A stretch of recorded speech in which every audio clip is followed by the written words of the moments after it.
Хэрэв та гэр бүлийн хүүхдийн хүчирхийлд өртсөн эсвэл гэрч болсон бол хэрхэн хариу үйлчилгээг үзүүлэх вэ?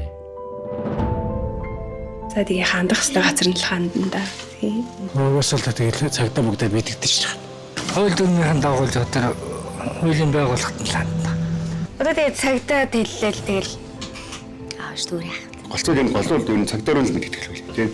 Ямар нэгэн хүчрхэлд өртсөн хүүхэд ирэх юм бол бид бүхэн эхлээд цэцэрлэгийнхаа эрхлэгчид хэлнэ. Тэгээд багийнхаа хамтарсан багтай хамтарч ажиллана. Хүүхдийн тусламжийн 108 гаруй утсыг та мэдэх үү?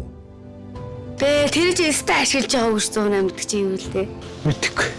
Би л дуудлага өгч өгөө. Ер нь л нөгөө хүнд үе дохоосон хүүхдүүдэд тусалдаг л утсаа. Мэдээгүй шүү дээ. Одоо албан байгууллага хэлэх байх тийм. Цагдаагийн байгууллага ч юм 108. За 108 утас бол нөгөө нэг ямар ч үн төлбөргүй хаанаас ч бол нөгөө дуудлага өгөхөд бол хүүхдээс тийм болохоор хүүхэд хаач байсан эцэгхээс холбогдох тийм боломжтой хүчирхээлд ямар нэгэн хүчирхээлд өртсөн байна гэдгийг илэрхийлэх гэж хүүхдүүд 108 утсыг бол ашигладаг гэдгийг хэлмээр байна. За гэр бүлийн хүчирхийллийн хохиргож гэж хэний хэлэх вэ гэх юм бол гэр бүлийн хүчирхийллийн улмаас сэтгэл санаа эдийн засаг бие махбод болон бэлгийн халташгүй байдлаар хохирсон үнийг хэлдэг байгаа.